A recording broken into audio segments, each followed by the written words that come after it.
le vif du sujet avec une première vidéo centrée autour de l'histoire des origines de la clarinette et puis de la présentation générale de la clarinette.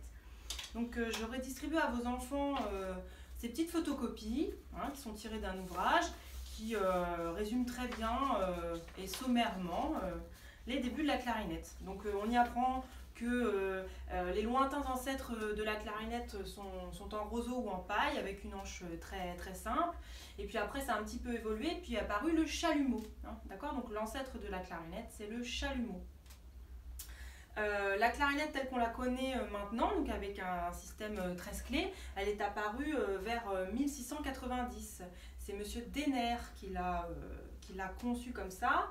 Et puis il y a aussi Monsieur Böhm qui a conçu le système de clés. Et donc on a le même clétage que les flûtistes, les oboïstes, les saxophonistes. C'est le système Böhm. Donc la clarinette est composée de 5 parties. On va commencer par le bas, donc on a un pavillon comme le pavillon des oreilles. Le pavillon des oreilles qui sert à récupérer le son, alors que le pavillon de la clarinette sert à le projeter, mais il y a vraiment une idée de plus large possible. Récupérer le plus de son possible et là, l'envoyer le plus largement possible le son. Donc le pavillon. Ensuite, nous avons le corps du bas, qui est la partie du bas, tout simplement. On repère le corps du bas grâce à la place du support pouce, qui est ici recouvert d'un protège-pouce. Ensuite, nous avons le corps du haut, reconnaissable grâce au trou du pouce et à sa clé de 12e. Ensuite, la partie ici va être le barillet, qui, on peut dire que c'est le cou de la clarinette, le barillet.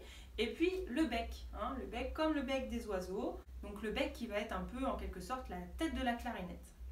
Donc le son à la clarinette, il est produit par la vibration de l'anche. Donc on fera une autre vidéo avec un zoom un petit peu sur l'anche, le fonctionnement et comment on place l'anche sur le bec.